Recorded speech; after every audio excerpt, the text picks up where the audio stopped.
Today we're going to be talking about 1 Nephi chapter 2, verse 5, some commentary on it, another proof and evidence, an unbelievable one, that the Book of Mormon is what it claims to be. Verse 5 says, "And he came down by the borders near the shore of the Red Sea, and he traveled in the wilderness in the borders which are near the Red Sea. And he did travel in the wilderness with his family, which consisted of my mother Sariah and my elder brothers, who were Laman, Lemuel, and Sam."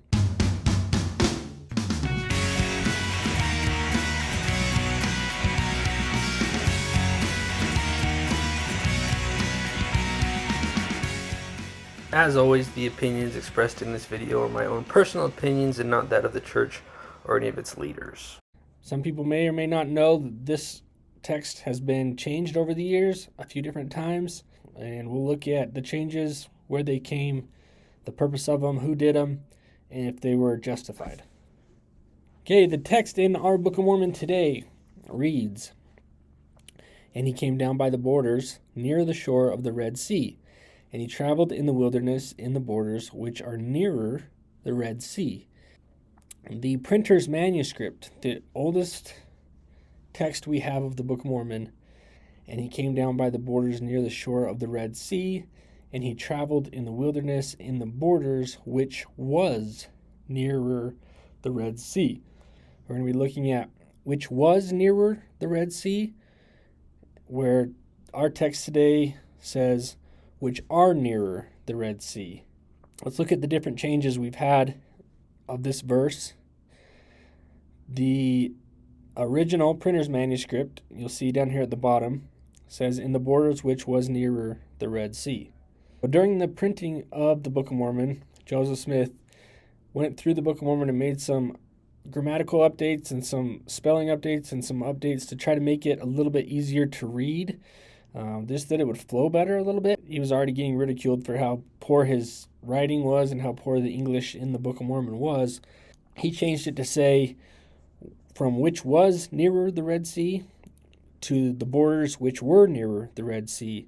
Now grammatically this would make more sense, right? Borders is plural, so it should say were instead of was. So he changed that, made a grammatical fix to the Book of Mormon to make it easier to read. In 1837, we republished it, and Joseph Smith made a few more corrections to make it even easier to read after more ridicule of how hard it was to read in terrible English.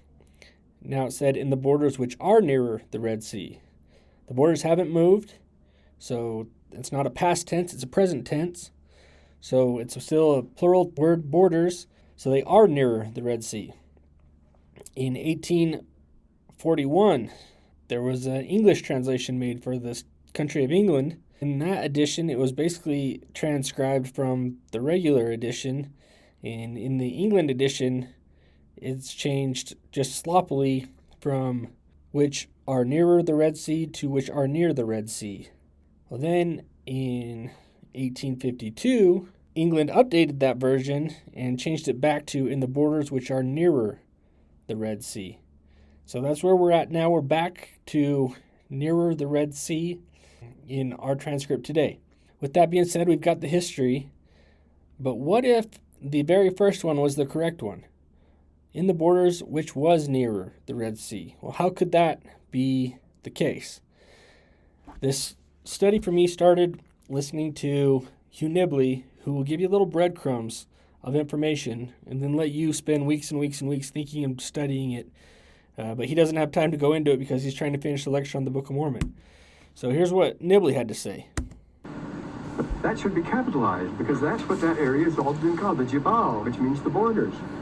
See, Joseph Smith didn't know that, and neither did Oliver Cowdery, so they left it uncapitalized. But the borders is what they always called the area down which they went. That was the Jabal, means the ranges, the mountains. The Jabal, of course, is a range of mountains that separates one country from another. This had that name, Jabal, and so they went down into the borders. Okay, that's all Hugh Nibley said about it. But he gave us enough information to think about, to go look at. He led us down the path. So I started looking at maps, old maps of Jerusalem and surrounding areas. I looked at the Hebrew origins of the word. So he gave us Jabal. Jabal is a mountain range or border, is how it's translated today from Hebrew. There was also all sorts of names of Jabal mountains that, as he said, divided Jerusalem from the Red Sea. I also found this city way up north, you can see the top circle here, called Gibal. And Gibal is the current perfect translation for borders. It's the name of a city north of Jerusalem, it's up here. And so we have the Jabal Mountains and the Gibal city. Gibal translated is borders. Jabal translated is a mountain range that divides the city. And I was stuck on that for a long time because I couldn't find anything that said that it translated to border. And then I came across this little etymology of the word. In Arabic, the name of the mountains in the northwest Arabia, the Hijaz, means something like the border or barrier. In Semitic or Hebrew language, the words for mountain or border share a common derivation. The Hebrew word Gebol means border. Gebol cognates with the Arabic Jabal, which means mountain. Dr. Hugh Nibley has also taught that in the ancient Mesopotamian and Egyptian languages, the word borders meant mountains. So remember, in Hebrew, we didn't have vowels. So you'll see Gibal and Jabal written all sorts of different ways with all sorts of vowels inserted in there. You'll see I's, you'll see A's, you'll see U's, E's, all in there. But the word Jabal comes from the word Gebal, meaning borders. So they both are correct, I guess, in terms of meaning borders. But they're also both referred to as places that are near Jerusalem. So, with that being said, let's plug in maybe the borders was really a name of a place.